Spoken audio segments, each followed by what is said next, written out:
We're going to call this meeting to order of the Acushnet Board of Health on Monday, January 25, 2021 at 5:36. Is there a motion to open the hearing? I'll make a motion to open the hearing. I'll second the motion. All in favor, roll call vote. Mr. Fortin? Yes. And I'm a yes. So we are now open to the general public. Obviously, this meeting's being videotaped. If I could just go around the table and ask those who are in attendance tonight just to give it for the record. I can obviously say that I see Rep. Chris Hendricks. Hello, everybody. One is our secretary, Linda Lee Skapik. Did I say it correctly? Yes, you did. Thank you, David. Okay. Do you have two devices up, Linda? Yes, I do. Okay, thank you. We have Sarah's iPad. I believe that's Gavin's Road, right? Right, yep. Okay. And Mr. Fortin, Mr. Hannon, our health agent, Joe Career, our health agent, SKE, is that S&K Engineering? Engineering, Kevin Silva, thank you. Hi, Kevin. How you doing? And then we have Christian. You could identify yourself? That's correct, Christian D'Souza. Okay, how you doing, Christian? All right, so I'll proceed with the first item on the discussion. We have a continued public hearing for septic plan 45 Gammons Road. They are applying for variances for the setback from leaching field to be installed and the proximity to two wells, one being on the property and one being to the abutters property across the street. Last we discussed, we were going to try and get the well water tested for the property across the street, and I understand that didn't happen due to time constraints. Is that correct? Exactly. The one of the closest appointments they had was for February 8th. February 8th? Right. Okay, From what I heard, they had an appointment, but they couldn't coordinate with the homeowner. okay, The time- They had a last minute cancellation that I got told about 12 hours before for the day after. And you're right, I couldn't coordinate that due to work issues. Sarah, do you have an actual appointment right now? I do. It's for Okay. Monday, February 8th. Okay. So we should allow time for them to test the water. Do you think 1 week is enough, Joe? If we went to the 15th? Oh, that's President's Day. Honestly, it's going to take some time. If they go out there on the 8th, it usually takes about a week or so before they get the results. So Why don't we Um, shoot one- for Monday, February 22nd at 5:30 for a continued public hearing? That gives That's 2 not- weeks. That's not gonna work for me. No? I won't be here. Sarah, what days are I'll good be for you? back, I'll be back on the Tuesday, And I, on that Tuesday, so we could do Okay. it the next day. and I can Tues- do the Wednesday, probably at 5:30. All right, Wednesday, the 24th at 5:30.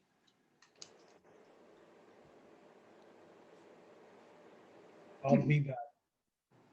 Okay, so we have Tom and I that we know can attend, and hopefully Ms. Medeiros can attend.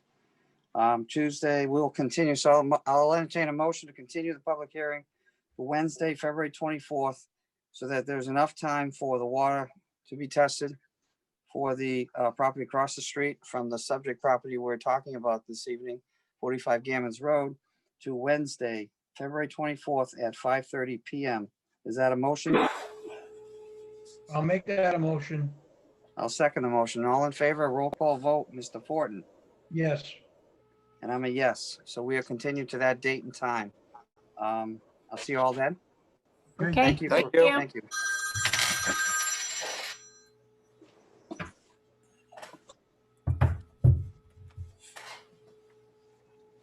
Okay, next, we only have one other item on the agenda, which is a draft Board of Health soil removal regulation. My agenda says review of matters presented, votes may be taken. We will not be taking any votes tonight. I think the purpose of putting it on the agenda is to sort of advertise to the general public so that we can, if anybody's interested in it, we can get input. But we're moving towards creating regulations that would fall under the Board of Health purview and control for the soil removal permits that are active in town. Pat, do you want to lend any light on it other than anything brief, I would say? Yeah. I can be brief. Okay. Brief is good. I know that it would be good to, get this out to the public. So I would ask you to consider voting to publish it in the newspaper for 14 days. So that we could at least get that out of the way and get it to a little broader audience than just the few neighbors that had time to Zoom in tonight. If you could think about that while I'm being brief. Can I share my screen? Yes, please do.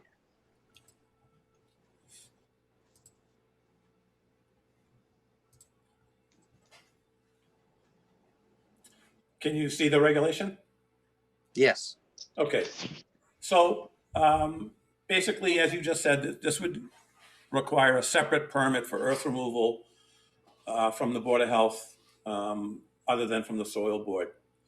And a lot of the problems that are going on with both gravel pits in town haven't been able to be resolved by the Soil Board. A lot of it falls into Board of Health jurisdiction already. And after talking to town council and other people in the business, all of the regulations from the state and the federal government are the minimum requirements. And the Board of Health has the ability to develop and enact stricter controls than the minimum requirements. And all this regulation really does is do exactly that and try and tighten up dust control, amounts of active area, fees. It clarifies who administers it. Very, very, very accurately defines the different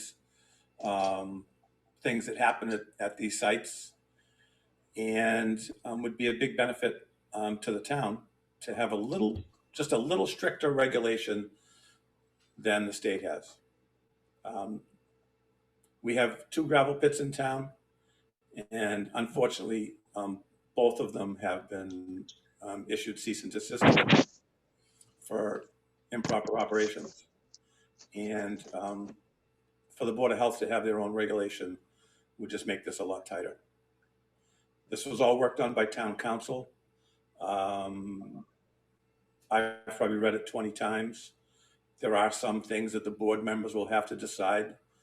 How many miles an hour the wind has to blow before it's considered, an issue.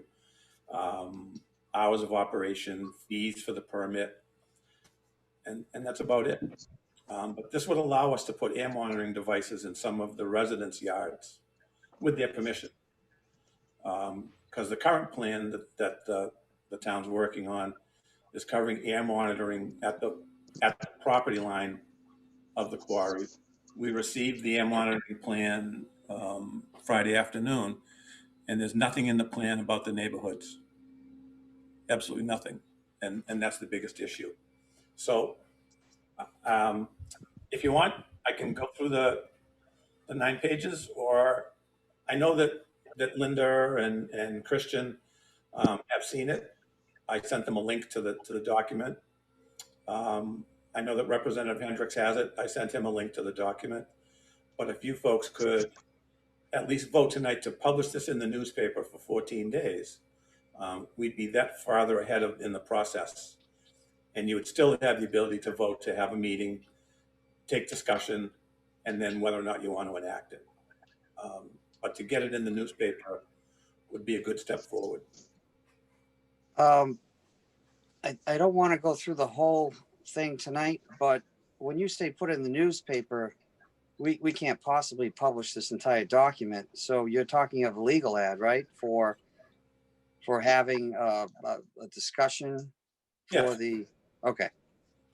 I'll leave Um, that.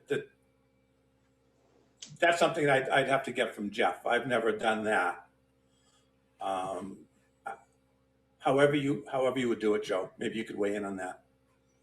Because Dave's right, you're not going to publish 9 pages of a document in the newspaper. You maybe publish notice of it. You're only gonna publish that you're requesting for the regulation. That's the thing. You're not gonna publish that whole. And that it's available from the Board of Health on request. Yes, yes, that's what will happen, but usually that gets published, you know, at the moment that you're going to, you know, have the hearing in which you're going to, you know, talk about it in regards to possibly adopting it. Because again, the Board of Health can take input, but it doesn't need to necessarily modify. Accept it, right.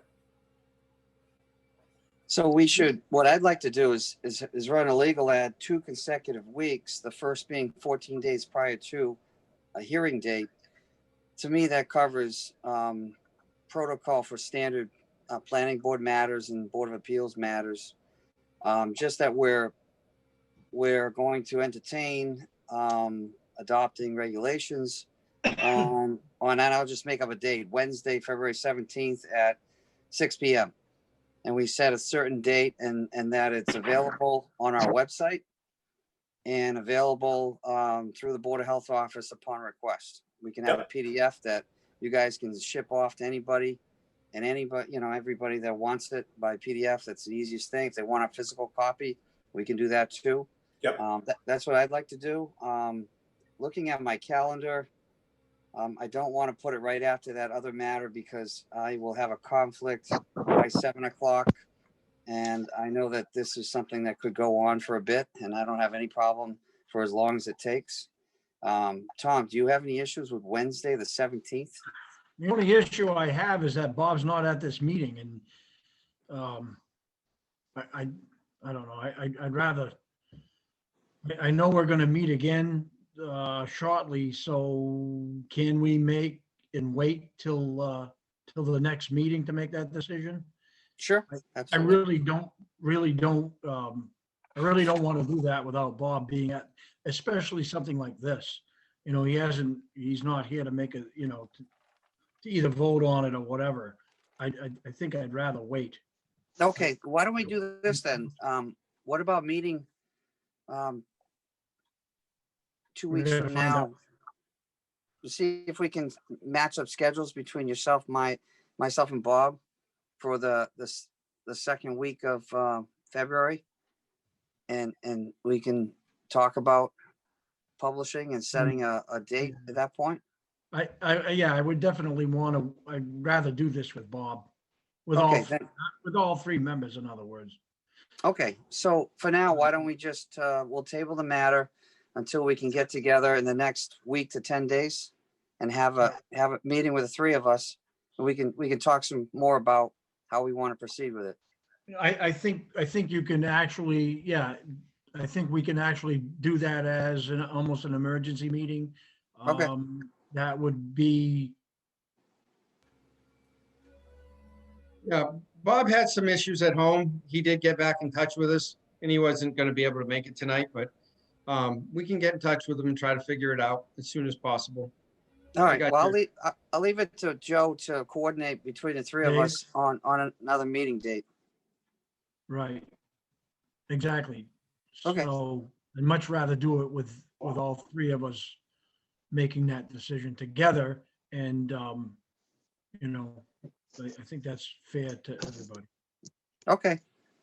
Hey, Dave, Yes. one more thing you might want to consider discussing at that next meeting is the RAM plan that we received for Keating. They do have a contamination issue on the site. They mailed the RAM plan to the wrong address.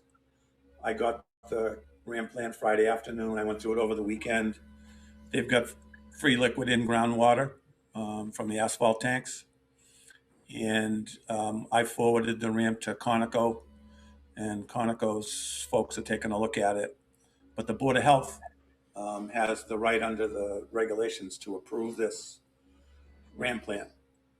And when the town rezoned that property to industrial, they also changed the allowable levels of contamination that can be on that site. So now that it's an industrial site, in Keating's RAM plan, they want to dispose of the soils that have been impacted up to industrial levels back onto the site. And prior to the zoning change, they could only have industrial, residential cleanup standards at the site. And their plan also is to treat up to 40,000 gallons, but if it's more than 40,000 gallons of water, they want to treat that with carbon filters and discharge that back onto the site under the ground GW3, which is an industrial standard. And there's no monitoring wells, there's no anything in their plan. And I think that we need to know what the situation is with groundwater in the quarry before things get any bigger out there. And that is the area they intend to blast next, is where the asphalt plant was. And before they blow it up and fracture rock and make contaminated water travel even further, it needs to be characterized. So Conoco is going to have an answer for us this week on their take of the RAM plan. And you folks as a Board of Health only have 20 days to comment on this. So within 20 days from last Friday, not counting the weekend, and without seeking an extension from their LSP, which I think he'd have to give you, we just need to keep this on the radar screen. Okay, with that being said, Joe, why don't you, I can tell you right now, when you match up schedules, I'm good for next Monday, Wednesday, and Thursday. Okay. So why don't you, I'm wide open, so time's not an issue of all 3 dates. And touch base with Bob and then back to Tom, and we can figure out a date to meet to discuss both of these items. They're both interrelated to PJ Keating. And that would give us enough time to post it 48 hours in advance. And then, we can start that dialogue too, because it sounds like we need to get on that right away. And The then, Wednesday works for me, that Wednesday. Okay. That works for me. I don't know about Bob or you, David. I'm open, wide open. If it helps Okay. Bob, tell him 6 o'clock, Joe. I know that he prefers a later start time. Yep, we'll get through it. Wanda's out there listening, so. Okay. and then last but not least, there's a plan to have a Zoom meeting with DEP, possibly this Wednesday after 2 o'clock, Joe? Yeah, I believe that's where it was. Yep. Yeah. And I know Representative Hendricks was going to try and attend that meeting. It was supposed to happen Monday and it got canceled by DEP because we were having a lawyer at the meeting, so they had to have a lawyer at the meeting. All right, just let me know. Okay. I think that's all we have for tonight. We are on site at Keating tomorrow doing some more stuff. And that's it. Okay. Motion to adjourn? I will second that motion. All in favor, roll call vote. Mr. Fortin? Yes. I'm a yes. The vote is unanimous and we're now adjourned. Thank you very much to see people. Have a good night. Good night. Good night.